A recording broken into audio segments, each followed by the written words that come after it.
Everybody loves or hates a big block of units. Why? Stay tuned.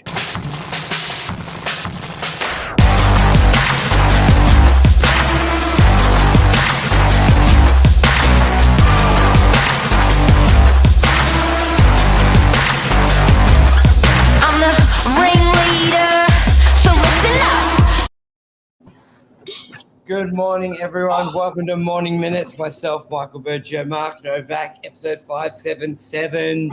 Big blocks, are they problematic? Mark and I will talk about this morning. The reason is we get a lot of buyers sometimes when we refer a unit to them, like, nah, it's a big block. So, and you hear that quite a lot. So, what's wrong with big blocks? Mark and I will dive into it.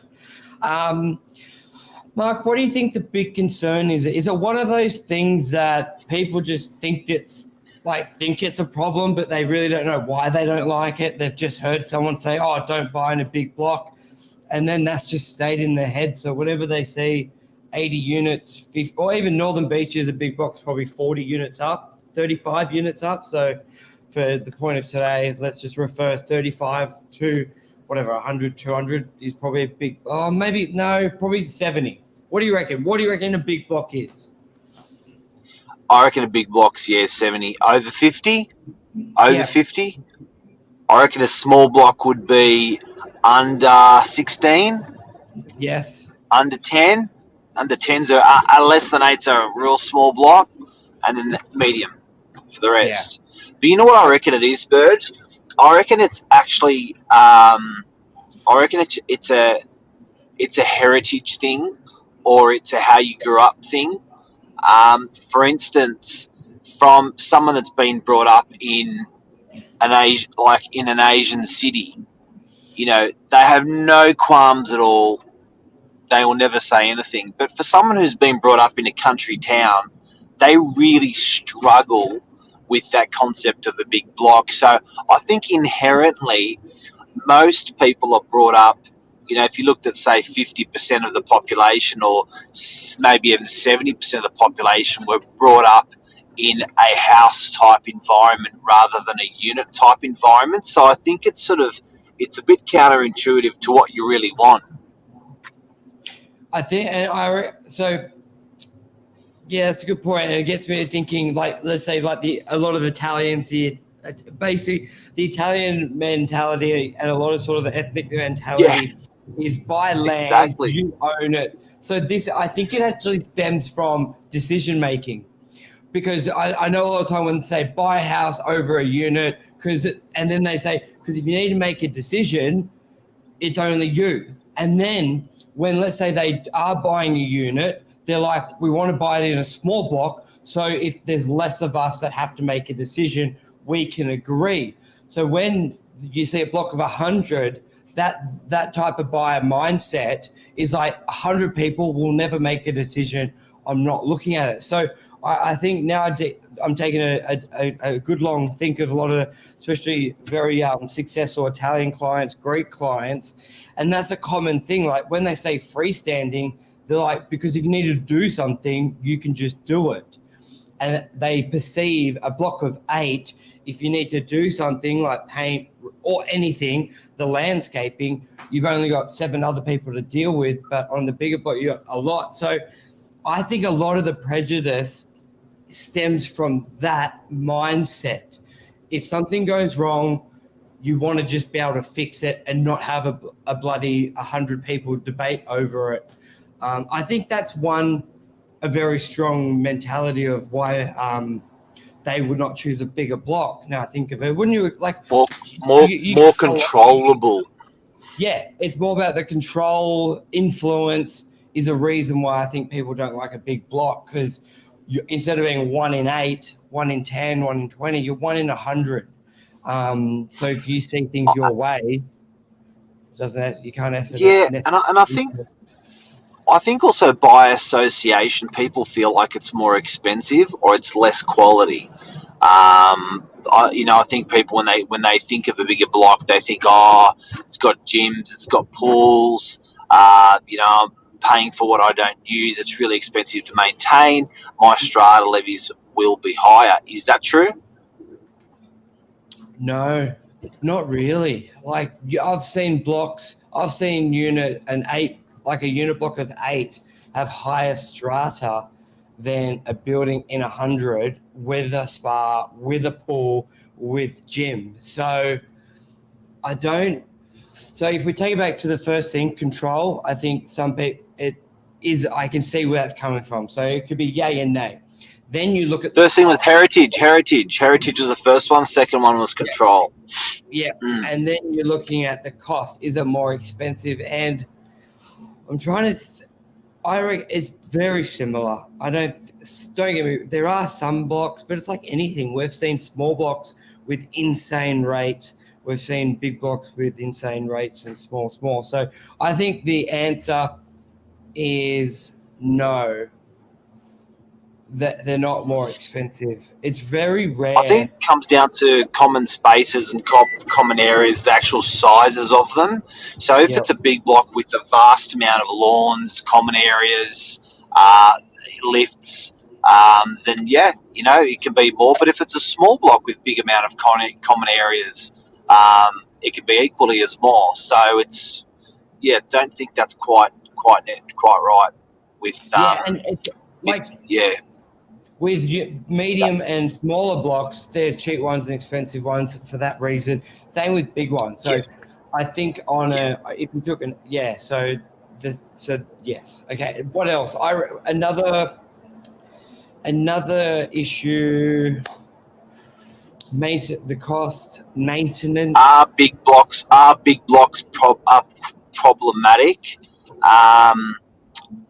Do you know what? I reckon sometimes the big blocks are built better. Yep. To be honest. What's Luke saying? Good morning, Luke. Strata buildings need to raise money. Is this where the issue? See, that's also comes to when we're talking about control. If there is an issue, you need to raise 100 grand. When you've got to deal with 100 different people, everyone's in different financial situations. It can be pretty hard to find out if you need to raise money. That's why you see unit blocks do it a year or two in advance, little increase in rates. But if you're in a block of 6, you can go, hey, everyone need to put in 10, 20 grand, fix this. Is everyone good? Yes, they can be in the same financial issues, but you've got less people to deal with.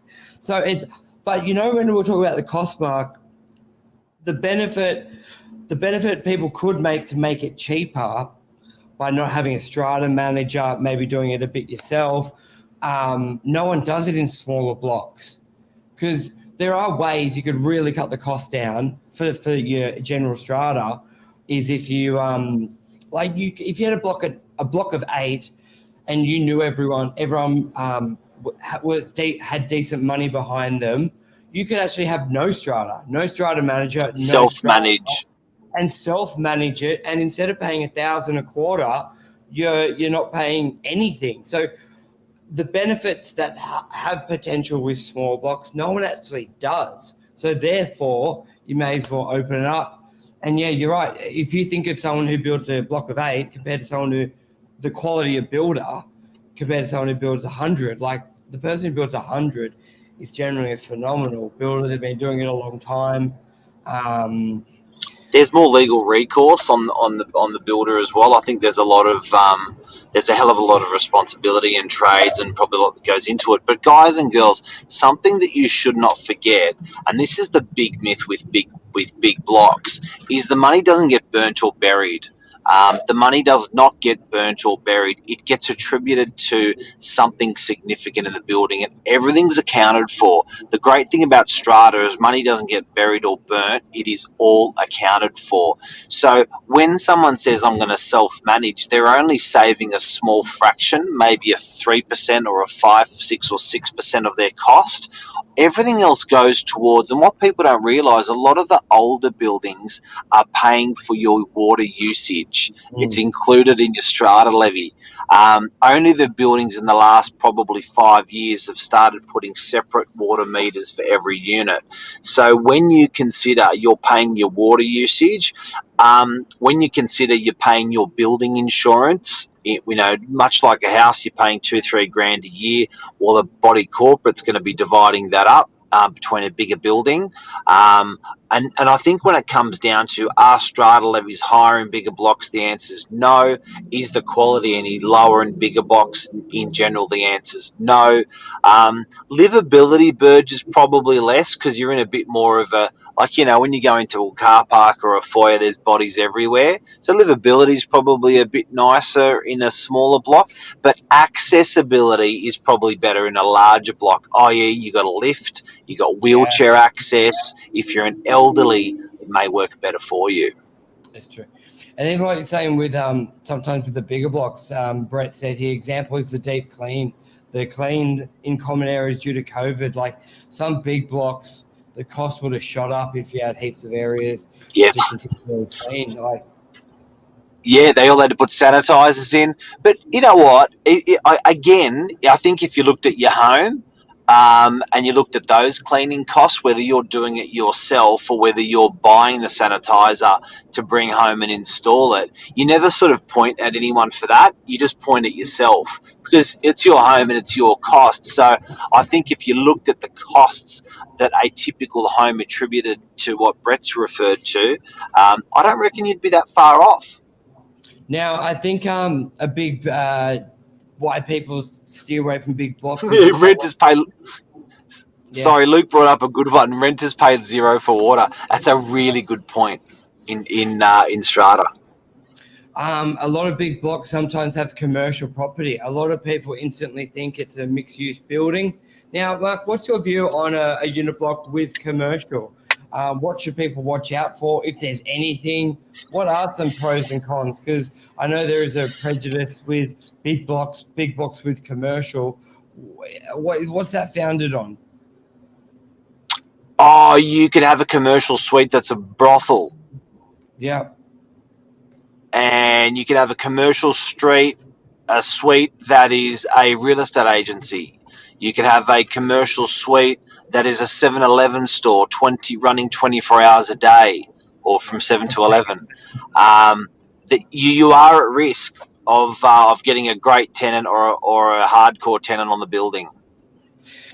Yeah, but I think a lot of them, like if you own a unit above a 7-Eleven or there's only a couple units that would be impacted by noise, which would be the direct above, but a lot of others would actually love the benefit of it. Like I've had it where people hate it, and then you put a phenomenal tenant in there, like a good cafe, and they're like, this is the best thing in the world. I think these days, Mark, how unit blocks are built, how exhaust fans are through the building, I reckon a lot of the pushback came from, well, if it's going to be a restaurant that fries and oil, it smells, it stinks, the bin area sucks, like a lot of that. Chicken shops. Yeah, a lot of that was the pushback that these days how clean restaurants are, the waste removal, the exhaust fans are done in a way that it minimizes the smell, and even the exhaust technology. Rain shields are so designed so well these days, it does minimize it. So I think the actual... And you didn't get fined. You didn't get fined years ago, Burge, for a lot of waste issues. EPA were not. It wasn't. You couldn't get fined that much, but you get spanked. It's absolutely spanked these days. Yeah, so I think that's a big one, and I think people just need to do a bit of a deep dive on, because sometimes people see shops and they're like, oh no, I don't want a KFC going there, but a KFC may not be able to go there. Like I've had people say stuff like, oh, I don't want a chicken shop or Indian or Chinese restaurant, whatever restaurant there, and then I go to them, it's not approved for food. You can't do that. Oh, okay, I'll have a look at the building. So a lot of the time people just are unaware of what can be done. They just think worst case. And then you can say to them, let's say it was a KFC went in there. Your unit's at the other side of the building. Do you eat KFC? And they're like, yeah. I go, well, you can enjoy it without having any of the risk. So I think unit location is big. Does it add to your strata levies, having commercial in your big unit block? No, if anything, it probably reduces it, because there's no commercial a lot of time can reduce your common area because they may use as outdoor seating and then they're responsible for it. I'm just trying to think. The lift's already there. No, I don't see. If anything, it may do less, or the same, or no difference. Probably a better word, because if you had an extra 5 shops and an extra 5 apartments, I don't think one or the other is known to be really increasing your rates because of it. Sometimes maybe with commercial insurances, Mark, actually, I take that back. Insurance in the building may be different if you have retail, food, stuff like that. But also, what else? There was something else I wanted to add. They can have different stratas within the one building. So sometimes a lot of owners like, I don't have to deal with all the commercial stuff or have it discussed in our meetings. Some buildings are separating them. So they're like 2 buildings in one. The commercial owners, commercial tenants deal with their own stuff, and residential deal with their own stuff. Because, Meriton DY is a good example of that, where they run a separate strata scheme, Stratum. They run a separate strata scheme for Woolies and all the shops and the car parks, and as opposed to the strata scheme for the residential units. Yeah, Luke said, watch out for late. Well, this goes what Luke said, late night restaurants. Like, how good. I'd love for our culture to be a bit more after. You know, like you go to Melbourne or Europe, you can get coffee at 9 o'clock, dinners go to 10 midnight. It'd be so cool if we sort of had more of that in a lot of properties, like just extended the nightlife, live music. Yeah, dinners, Sydney goes to sleep early. Sydney goes to sleep early for sure. It's like if you I go think that's for a wrap. Yeah, like dinner past 9 is like late. Like, oh. It's nuts in Sydney. It's so congested between 6:30 to 8:30 to go out for a dinner. No one really wants to venture to 10:30 or you start at 5:30. It's funny. Yep. All right. Thanks, everyone. Everyone, that's the scoop on big blocks from our exposure as real estate agents. Love ya. See ya. Thank you, Mr. BURGIO.